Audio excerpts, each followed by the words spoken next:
Welcome to the Hospital Finance Podcast, your go-to source for information and insights that can help you protect and enhance revenue at your hospital. And now, the host of the Hospital Finance Podcast, Michael Passanante.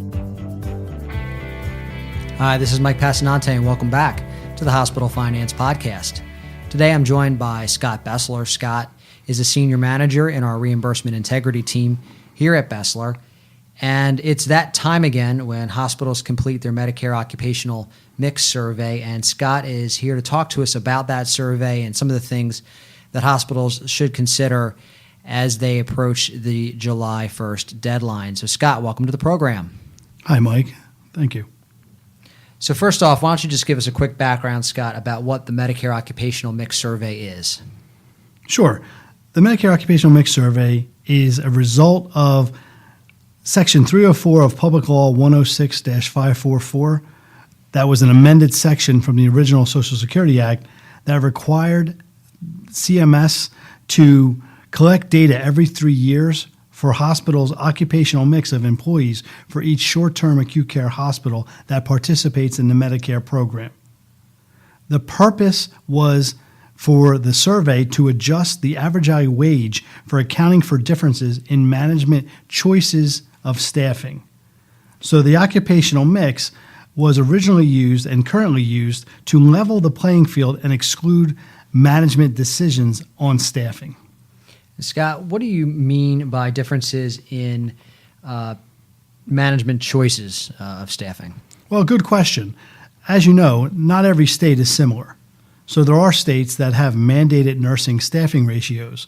So if these states have mandated staffing ratios, they will have an artificially increased percentage of RNs. And that drives the factor. Therefore, it will help to drive the payment or reduce the payment. So that's what I meant by the choices. Not every state has the choice. Got it.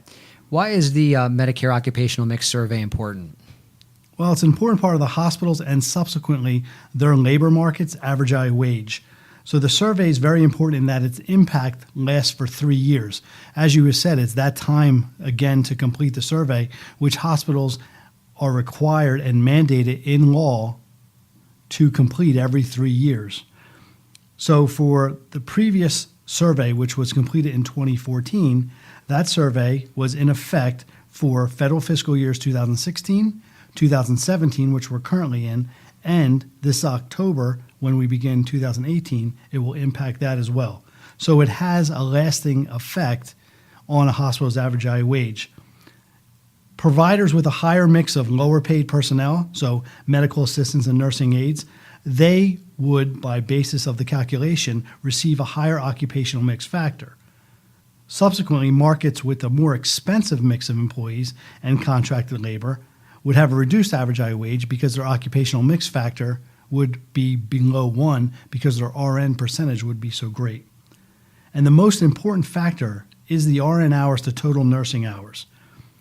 The national percent for federal fiscal year 17, and again, 16 was very similar, as is 18, but for 17 it was 71.52%. So if a hospital's RN percentage was greater than 71.52, they would have a negative occupational mix factor. If the hospital's RN percentage was less than the 71.52, they would have a positive occupational mix factor, which would be applied to their average hourly wage or their wage index, and the positive would increase their wage index, the negative would decrease their wage index. And when exactly is the new survey due? The new survey is due July 3rd. That's a Monday. It's usually due on July 1st, but because it's a Saturday, it's going to revert to the next business day. So July 3rd, it's due. It's similar to the previous years, so this is really nothing new to hospitals. The form is in Excel format and must be submitted to the MAC by that deadline. Scott, what are the years of data that hospitals should utilize for the completion of the survey? Well, the current survey that's in effect utilizes data from calendar year 2013. So regardless of your hospital's fiscal year, you still need to use a January through December calendar year of data. The current survey will use 2016 data from the calendar year January 1, 2016 through December 31st, 2016. And it'll be in effect for federal fiscal years 19, 20, and 21. Scott, who has to complete the survey? All IPPS hospitals that participate in the Medicare program should complete the survey. Now, that excludes critical access hospitals, those hospitals with a waiver, also providers with low or no Medicare volume, and also any hospital that was closed as of January 1st, 2016 would not be required to complete the survey because they're not included in the wage index. And the survey can be found on the CMS website. I do caution when you go to the website, you're just going to find the survey. If you want to look for instructions, I would dig a little deeper into the website, but the instructions really haven't changed over the past several surveys. And we'll include a link to that survey in our show notes. Scott, do all of the hospitals that have to complete the survey actually complete the survey? Well, that's a good question. The answer is sadly no. This has caused CMS and the MACs some concern over the years because what is the incentive if you're not going to penalize a hospital to complete the survey? Because as I said, a hospital will complete this survey on an individual basis. They will know whether or not they're a major driver in their labor market. So if I'm a major driver in my labor market and I know that the completion of my survey will be a negative, it will be a reduced number, is there an incentive for me not to file? Because the way CMS works now is they just average everyone out and bring you up to that labor market's average. I don't think that's really being done, but CMS hasn't found a way to penalize hospitals because if they penalize one hospital, they really are penalizing all the hospitals in that labor market. The only way it would truly work is that they found a labor market with only one hospital, they could penalize that one hospital. But CMS hasn't really had much of a concern since the initial surveys were filed. The response percentage is always in the high 90s if you look at the states. So there's really nothing that CMS is concerned about at this point. But hospitals should still complete it because it is the more accurate portrayal of the data. So, Scott, you mentioned penalties. Is CMS ever given out penalties or maybe contemplated penalties going into the future for not completing the survey? That's another good question. No, but each year CMS produces the proposed rule and final rules, and CMS mentions that they are looking at ways to increase the full participation. And as I said, it's difficult to penalize one hospital without hurting the entire group. So that's probably what's led CMS to refrain from any penalties. Also, the high participation percentages have also helped. So hospitals are helping themselves. It's just, we're not at 100%, unfortunately, in every state. So we're right in the time frame where hospitals should be completing their survey. What should hospitals be focusing on while they're in the midst of doing that? Hospitals should focus on their RN and also the other nursing categories. Anyone that knows the survey, there are 4 categories. There are RN, LPN, nursing assistants and nursing aides, surgical techs, and medical assistants. And when I look at occupational mix surveys, hospitals should also not overlook the all other category. Also, hospitals should know their nursing staff and the categories. This is a little different than when you do your wage index.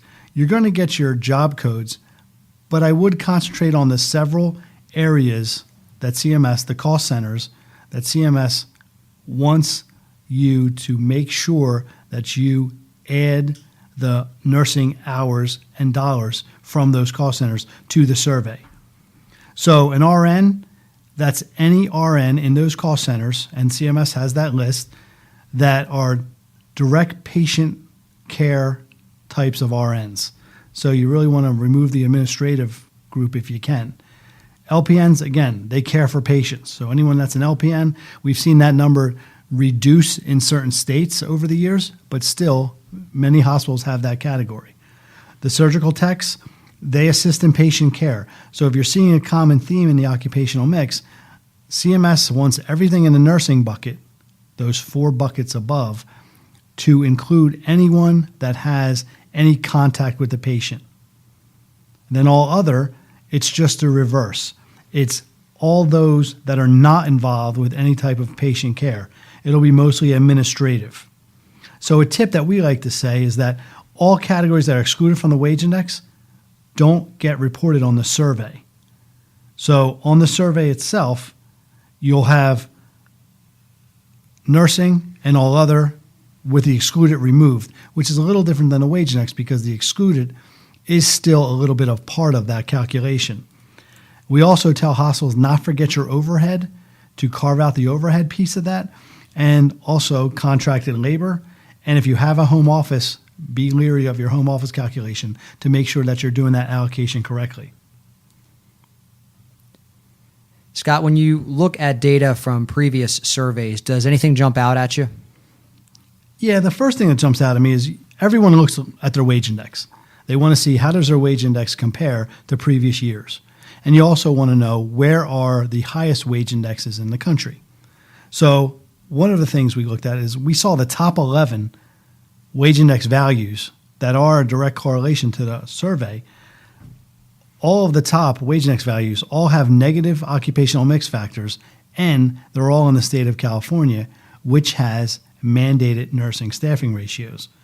So those wage index values would be greater had California probably not had mandated staffing ratios. So it is something that's of interest.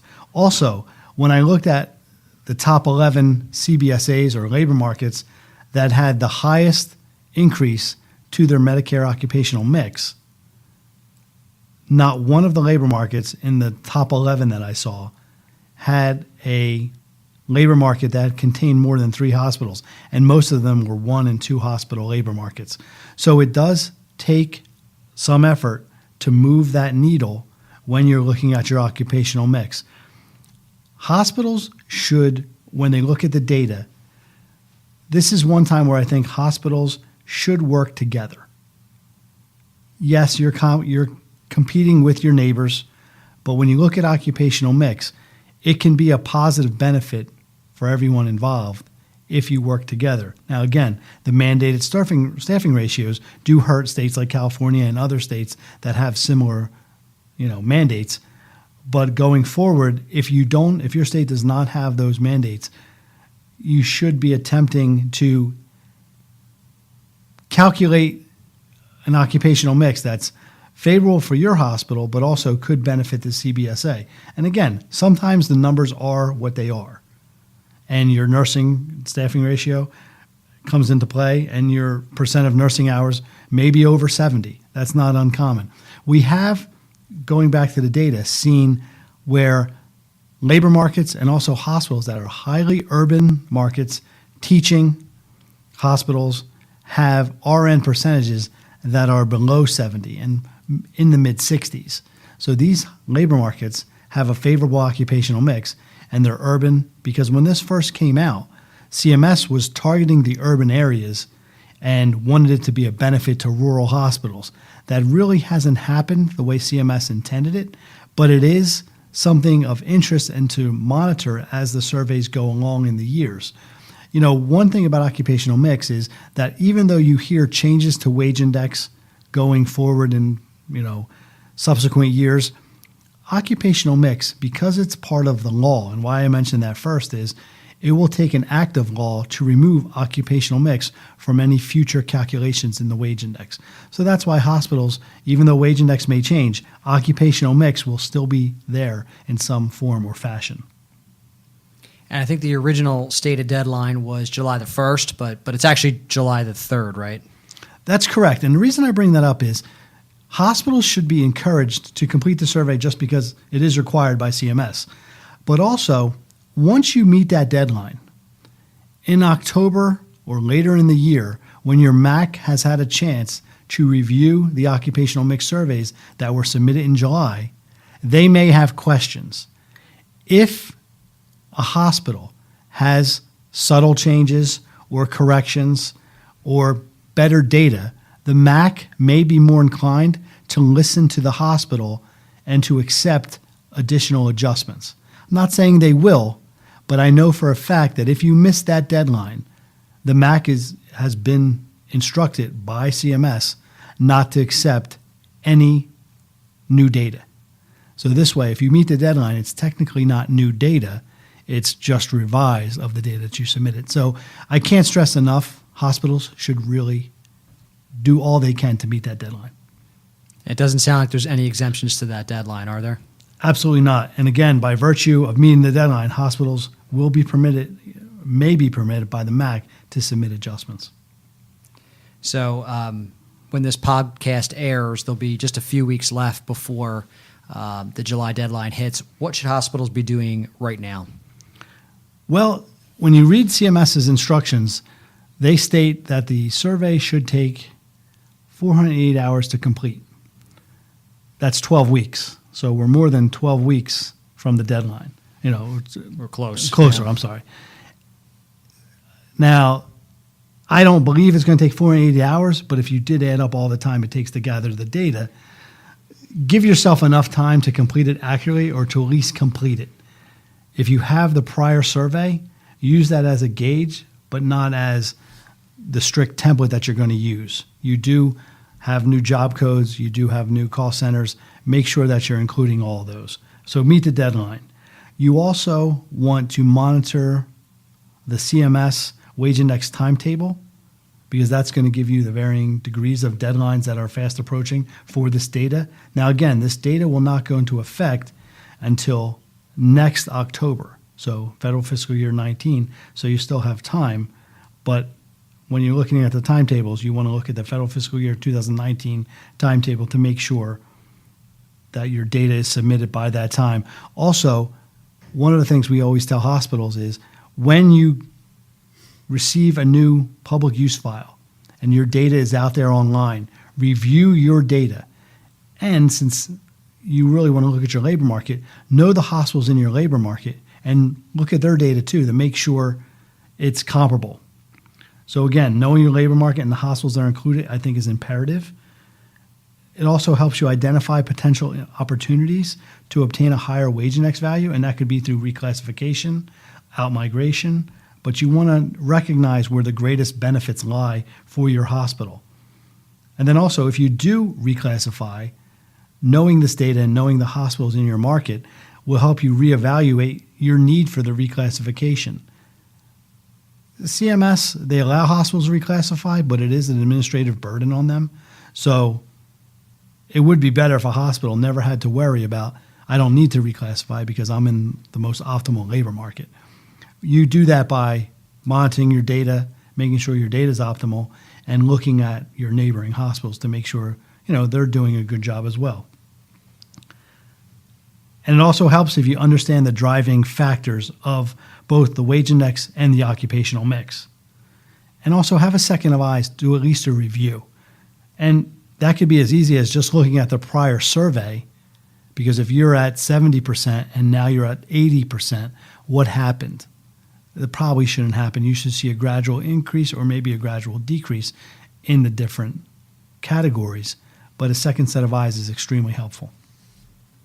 And Scott, of course, you are that expert second set of eyes. So if anyone in our listening audience is about to submit their occupational mix survey and would care to have us take a look at it, that is a service that we offer here at Bessler. And people can get in touch with Scott at sbessler@bessler.com if they'd like to reach out and have Scott take a second look at your occupational mix survey. So Scott, thanks for coming by and helping us understand more about this cycle and what people need to do when they're completing their Medicare occupational mix survey. Thank you, Mike. Thanks for having me. For more information about the wage index and what you can be doing now to positively affect future reimbursements, visit Bessler.com/wage index to get our new special report. That's Bessler.com/wage index. This concludes today's episode of the Hospital Finance Podcast. For show notes and additional resources to help you protect and enhance revenue at your hospital, visit Bessler.com/podcasts. The Hospital Finance Podcast is a production of Bessler Consulting.